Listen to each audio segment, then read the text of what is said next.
Buenos días, buenas tardes, buenas noches para todos los que me están mirando y me van a mirar mañana y en los días subsiguientes también.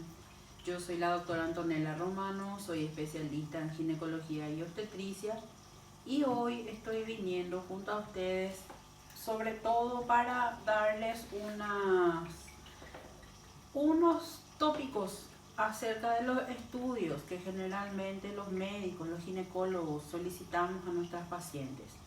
Es más bien porque sobre todo en este periodo de cuarentena que estamos viviendo en prácticamente todo el mundo, muchos de los estudios no se están pudiendo realizar. Entonces estamos intentando equilibrar con nuestras pacientes para que puedan tener una mejor atención, para que puedan tener un mejor continuar mientras que no estamos pudiendo atenderles. De repente sí estamos atendiendo en casos de urgencias, pero en otros casos lastimosamente todos sabemos que no es posible atender. Entonces, ¿qué es lo que en este sentido yo quiero venir a explicarles un poco sobre qué tipo de estudios y en qué casos sobre todo los ginecólogos y las ginecólogas pedimos a ustedes pacientes, ¿sí? Por eso nuestro tema de hoy van a ser los métodos diagnósticos en la ginecología.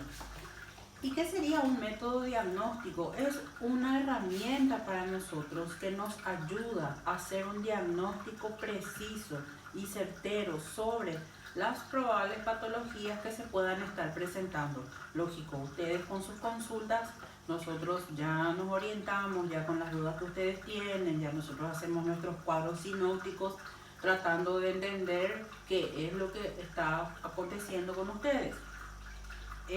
Pero siempre necesitamos el apoyo de algún método diagnóstico. Hay varios, hay miles. Y a medida que van avanzando los años, se van descubriendo más cosas y tecnologías más nuevas también. Entonces, vamos a comenzar primeramente para saber qué es lo que yo estoy buscando con esos métodos de diagnóstico. Yo estoy buscando ver patologías o la normalidad también en el útero, en la vagina, en la vulva, en los ovarios y puede ser también en el peritoneo, ¿por qué no? ¿Sí? ¿Y para qué sirve esto? Sirve para dar un bienestar tanto al médico como a la paciente, para poder tener y poder seguir una línea terapéutica, es decir, un tratamiento correcto para esa paciente. Es decir, muchas veces nos vamos a la consulta y salimos un poco, vamos a decirle así, insatisfechas, porque nosotros varias veces queremos ir y que se solucione el problema, queremos que ya nos den un medicamento.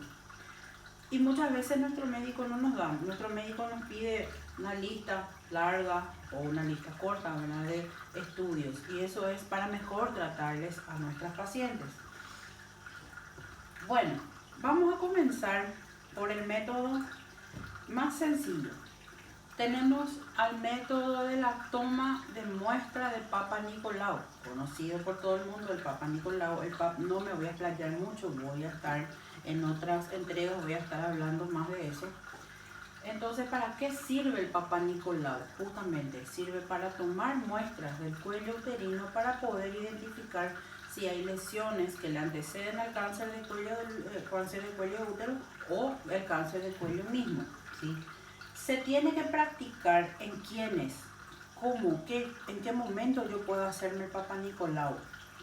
Se tiene que realizar en todas las mujeres que tienen vida sexual activa, es decir, en pacientes vírgenes no se realiza. Se realiza solo en quienes ya iniciaron su periodo de vida sexual activa. No hay una edad, es decir, no hace falta que yo diga, bueno, vamos a realizar en las mujeres mayores de 18 años. Y si es virgen, no se puede realizar, ¿sí? Entonces tiene que ser mujeres que tienen vida sexual activa ya. Generalmente, lo ideal es practicar durante el examen pélvico, es decir, cuando ustedes consultan con nosotros por primera vez y nos piden un chequeo Entonces, o cuando están haciendo sus consultas anuales, sus controles anuales, cuando no tienen nada, podemos hacer un Papa Nicolau en la consulta clínica, ¿sí? ¿Qué necesitamos para eso? Un espéculo vaginal que sirve para visualizar. En algunos lugares tenemos los espéculos de acero inoxidable, en otros lugares tenemos los espéculos que son descartables.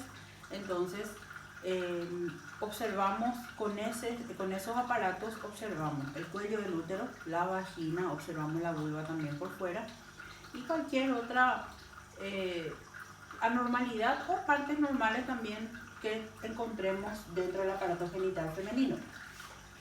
Tenemos que introducir, parece un pico de pato, entonces tenemos que introducir el espéculo, verificar si está todo dentro de lo normal a simple vista y una vez ahí vamos a introducir un pequeño cepillito que se llama Cytobrush o cepillo cervical dentro del orificio cervical interno, puesto que las mujeres tenemos dos orificios cervicales, el interno y el externo. Entonces metemos dentro del orificio cervical externo, disculpen, y hacemos un giro de 180 grados.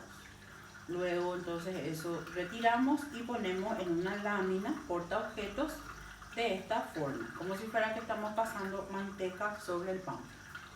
Después con una espátula que se llama espátula de aire, que generalmente es de madera, entonces esta espátula de un lado podemos utilizar para tomar material del exocervix o la parte externa del cuello y del otro lado en muchos de los casos se realiza la toma de muestra de la vagina, de las células vaginales. ¿Eso para qué? Para detectar cáncer vaginal, ¿sí? Luego de aplicar en la lámina tenemos que fijar, sí o sí debe quedarse fijado con alcohol o con spray. Generalmente podemos utilizar el spray de cabello, se puede utilizar si es que no tenemos un alcohol, un recipiente con alcohol para poder fijar las células. Bueno, y muchas pacientes preguntan, la mayoría hoy en día saben en qué caso se hace, la mayoría hay otras pacientes que no saben. Entonces, ¿en qué caso? ¿Cuándo hacemos la toma de Papa Nicolau? Cuando por lo menos la paciente estuvo 48 horas sin tener relaciones sexuales, no tiene que haber menstruado, se debe realizar 5 días después de la menstruación, después de haber terminado la menstruación, y lo ideal también es no realizar cuando hay presencia de flujo o leucorreas. ¿Por qué? Porque eso nos va a dar un informe errado muchas veces y podemos estar tratando de forma errada. Entonces, si la paciente, que suele ocurrir, muchas veces las pacientes vienen y nos piden hacerse su Papa Nicolau porque están con flujo. Entonces, primeramente nosotros tenemos que tratar esa inflamación, tratar esa leucorrea y después de curada hacer el Papa Nicolau. Muy bien. ¿Qué es lo que yo voy a interpretar? Vamos a interpretar anormalidades, la parte normal, presencia de alteraciones precursoras del cáncer del cuello o, como les dije, el cáncer del cuello mismo. Y si yo encuentro alguna alteración, si yo encuentro algo fuera de lugar en el cuello, entonces lo también que está recomendado es hacer lo que se llama colposcopía. La colposcopía ya sería una visualización directa y más acercada del cuello del útero y también de vulva y vagina. Entonces es como un microscopio, una lente un poco más potente con la que nosotros podemos ver mínimas lesiones también dentro de la parte del exocervix, la parte de la zona de transformación del cuello del útero, en la parte de la vulva y la parte de la vagina también. ¿Y ahí qué puedo hacer? También tiene la misma preparación, se tiene que realizar el mismo tipo de preparación, pero se hace en estos casos en pacientes en las que ya sospechamos de alguna alteración. ¿Qué también podemos hacer en ese momento cuando estamos haciendo la colposcopía y ya sospechamos que hay algo fuera de lugar? Podemos hacer una toma de biopsia, puede ser biopsia vulvar, puede ser biopsia vaginal y puede ser una biopsia del cervix uterino. Cuando yo estoy sospechando de lesiones, entonces yo ya tenemos pinzas especiales con las cuales nosotros vamos a tomar una pequeñita cantidad de muestras, poner también en formol y eso enviar para un estudio de anatomía patológica. Bueno, La vulvoscopía, volviendo un poco atrás a la colposcopía, tenemos a la vulvoscopía, que justamente es para ver si hay lesiones precursoras del cáncer de vagina y de vulva, o si ya hay instalado un cáncer de vagina y de vulva. Tienen su preparación, primeramente tenemos que limpiar con suero fisiológico, después de limpiar con suero fisiológico, entonces vamos a pasar sustancias líquidas que sirven para mejor mirar si encontramos lo que se le dice las manchas en el cuello del útero, ¿sí? Entonces eso hacemos con Lugol y hacemos con el ácido acético. Bueno, entonces preguntan, ¿esto duele? ¿No duele? ¿Tengo que hacer con anestesia? ¿Me tengo que internar? ¿Cómo tiene que ser esto? No, son estudios que podemos hacer dentro del consultorio. Generalmente no duelen, pueden venir a producir una leve molestia, una leve sensación en el bajo vientre o mismo en el cuello, pero de dolor no hay dolor, no hay también necesidad de usar ningún tipo de anestésico en estos casos. También para las biopsias la misma cosa, a no ser que hagamos una biopsia en la piel o cercana a la vulva, ahí en ese caso sí se utiliza lidocaína como anestesia local. Bueno, después de esto ya tenemos procedimientos un poquitito más invasivos. ¿A qué me refiero cuando hablo de invasivo? Ya estamos entrando un poco más en lo que es la cavidad uterina. ¿Cuál, por ejemplo? Tenemos a la histeroscopía. ¿Qué es la histeroscopía? Como su nombre dice, histero quiere decir útero y escopía es de mirar. Entonces, la histeroscopía primeramente fue indicada para el sangrado uterino anormal, es decir, aquellas mujeres que menstruaban 2 o 3 veces en el mes, o las veces que menstruaban muy grandes, eran esos sangrados de 10, 15 días o más días inclusive. Entonces, nosotros no podíamos ver de otra manera y siempre solicitábamos que se realice la histeroscopía. ¿En qué caso el ginecólogo, la ginecóloga les puede pedir? En caso de que se sospechen pólipos endometriales, pólipos cervicales también, miomas que pueden ser submucosos o retención de productos de la concepción, es decir, abortos generalmente cuando se hizo un curetaje. Después del curetaje muchas veces pudieron haber quedado algunos restos y entonces para poder visualizar mejor esos restos que no se pueden visualizar con la ecografía, entonces hacemos una histeroscopía. En casos de endometritis también, hiperplasias endometriales ya que tienen criterio de malignidad y por supuesto los carcinomas endometriales. Bueno, entonces nuevamente, ¿en qué casos hacemos? Aparte de esos casos, en todos los casos en los que haya algún sangrado uterino que no sea normal. También cuando queremos visualizar y no estamos consiguiendo por ecografía el DIU o el T de cobre. Cuando hay alguna patología, algún defecto del membrionado en la cavidad uterina también. Y sobre todo cuando las pacientes tienen historias de infertilidad, están buscando embarazarse, están buscando gestación, o cuando se embarazaron y tuvieron pérdidas gestacionales, pérdidas del embarazo bastante frecuentes. ¿En qué caso está contraindicado? ¿En qué caso yo no puedo realizar una histeroscopía? No se realiza la histeroscopía cuando hay un embarazo, lógicamente, con producto de la concepción está adentro de la cavidad uterina, entonces un histeroscopio puede venir a producir un aborto, ¿sí?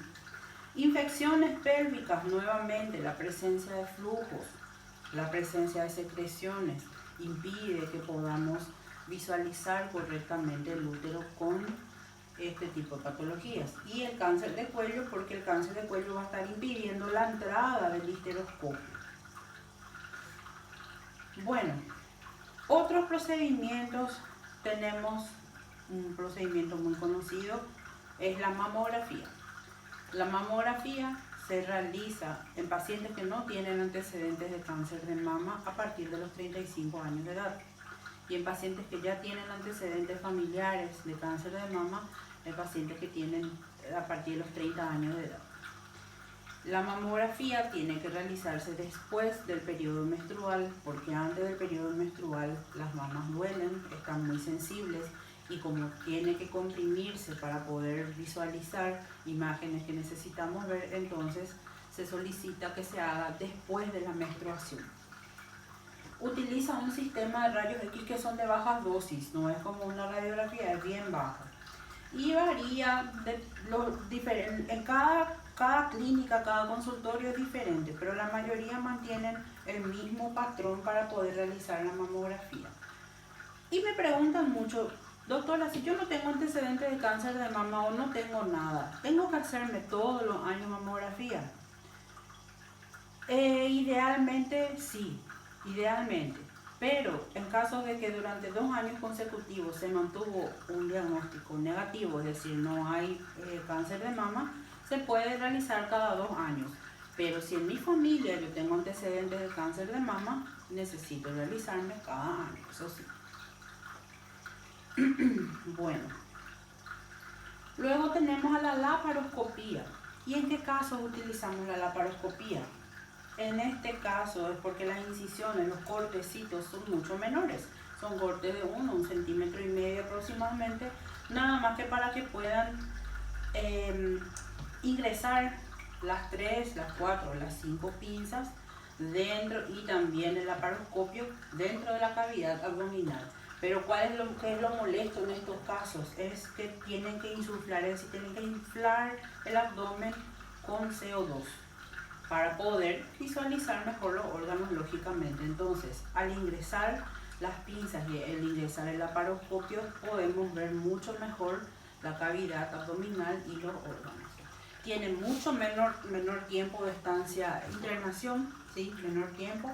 La recuperación es rápida, en una semana, 15 días, nosotros ya estamos trabajando, estudiando, haciendo nuestra vida normal, ¿sí? Tiene menor costo y menores complicaciones después a la larga. ¿Y en qué casos yo puedo indicar o yo misma realizar, yo ginecóloga realizar una laparoscopía? En caso de esterilidad, que no estamos encontrando causas por medio ni de ecografía, ni de análisis, ni nada. En caso de endometriosis, para poder visualizar la permeabilidad tubaria, si las trompas, si se visualiza bien la luz de la trompa, para ver si hay adherencias. En caso de dolores pélvicos crónicos también, en caso de antecedentes de grandes quistes y donde hubo resección de endometriosis, para hacer miomectomías, para hacer todo tipo de diagnósticos también y que sea lo mínimamente posible invasivo. Bueno, ¿en qué caso no hacemos una laparoscopía? Hacemos en caso de pacientes embarazadas que están con una gestación ya mayor a 12 semanas o a 3 meses de gestación. Y cuando ya la paciente presentó múltiples incisiones abdominales. ¿Por qué? Porque vamos a encontrar muchas adherencias por dentro, entonces va a ser un poco más difícil la visualización, va a llevarnos mayor tiempo al tener que estar debridando, cortando las adherencias y un poco más de sangrado. Luego tenemos, dentro de las biopsias que habíamos hablado, hablamos de las biopsias vulvares ahora, en las cuales nosotros tenemos nada más que hacer infiltración con lidocaína en la parte de la vulva y hacer una incisión y luego eso entonces se manda a anatomía patológica para poder hacer su biopsia y tener un resultado. Luego tenemos a la biopsia endometrial, que la biopsia endometrial sí ya es un poquitito más compleja, un poco más invasiva, nos sirve para saber si estamos con hiperplasia endometrial y de qué tipo de hiperplasia endometrial, si ya son malignas, son benignas, también para ver si es que hay presencia de pólipos endometriales, para ver si es que hay cualquier tipo de lesión que pueda estar ocupando el endometrio. Bueno, y después tenemos lo que es también dentro de los básicos, nos estamos paseando un poco de lo básico a lo difícil, después a lo más básico otra vez. Lo más básico que tenemos es la ecografía, en este caso la ecografía transvaginal o intravaginal, como quieran decirle, pero es en la cual nosotros introducimos un tipo de transductor diferente con el que se mira por ecografía en el abdomen. Es un traductor justamente endocavitario el cual nosotros introducimos en la vagina previa colocación de un preservativo y visualizamos, nos permite visualizar las estructuras ginecológicas, tanto como útero, los anexos, ovarios, trompas, a una distancia de menor de 3 centímetros. En la distancia desde el exterior hacia adentro es menor a 3 centímetros, cosa que por encima, por el abdomen, la distancia que tenemos son 7 centímetros hasta el interior. Entonces va a ser un poco más costoso ver algunas otras cosas que se nos pueden pasar, algunas estructuras o patologías que se nos pueden pasar por alto. Entonces, mediante esta ecografía transvaginal podemos ver mucho más de cerca varias estructuras y varias formaciones que podamos estar sospechando. Bueno, tiene un método de imágenes de bajo costo, ¿sí? Es seguro, es fácil, no se necesita realizar anestesia. La paciente puede tener alguna preparación previa, que sería tener la vejiga vacía en ese momento, y como les dije, se visualizan mejor las imágenes. ¿Y qué yo puedo ver con la ecografía transvaginal? Puedo ver tumoraciones pélvicas, puedo ver gestaciones menores a 6 semanas, puedo ver miomas, puedo ver crecimiento folicular para ver si hay respuesta al tratamiento para la inducción de la gestación y de la ovulación, ver abscesos y evaluar el endometrio en las mujeres que tienen hemorragias uterinas anormales. Como les dije, la preparación es lo ideal, es que la paciente no esté con ganas de orinar o haya orinado previamente para poder visualizar mejor, y se puede realizar dentro de la consulta médica en el mismo día, en el mismo momento. Nosotros ya podemos adelantar nuestro tratamiento o adelantar nuestro diagnóstico mediante esa ecografía transvaginal. Luego tenemos a la cultocentesis. Ya la cultocentesis se realiza en casos de urgencias. ¿En qué caso usamos? En caso de que tengamos presencia de abscesos en el fondo del saco de Douglas, que es por detrás, o en caso de que tengamos la sospecha de un embarazo ectópico complicado, es decir, ya con sangre el embarazo ectópico, y entonces justamente la cultocentesis nos permite visualizar sangre o pus en la cavidad en el fondo del saco de Douglas. Se realiza con una jeringa de aguja larga, se aspira, se coloca en una gasa o en una gasa o en el guante mismo, podemos ver. Entonces, de esa forma vemos si hay presencia o no de sangre o pus. Bueno, si la paciente presenta dolor o si la paciente da, como se le dice, el famoso el grito de Douglas, quiere decir que está irritado por sangre justamente. Entonces ya nuestra conducta tiene que ser rápida y generalmente tiene que ser una cirugía. O en caso de que sea también un quiste de ovario roto, también se puede realizar. Bueno, eso sería como un compilado más o menos de los principales métodos de diagnóstico en ginecología. Hay varios más, muchos más, de los cuales vamos a estar ocupándonos en otras entregas, y según cada patología yo voy a estar explicando nuevamente qué tipo de método utilizamos para cada diagnóstico. Entonces, por hoy eso es todo. Quiero agradecerles a todas las personas que se comunicaron conmigo vía WhatsApp, vía Facebook, vía mi correo también, que se comunicaron para preguntar, hacer consultas, y de la forma que sea posible yo voy a estar aquí para ayudarles, y las dudas que ustedes tengan pueden consultarme sin ningún problema. Entonces les estaré esperando para una nueva entrega próximamente. Muchas gracias.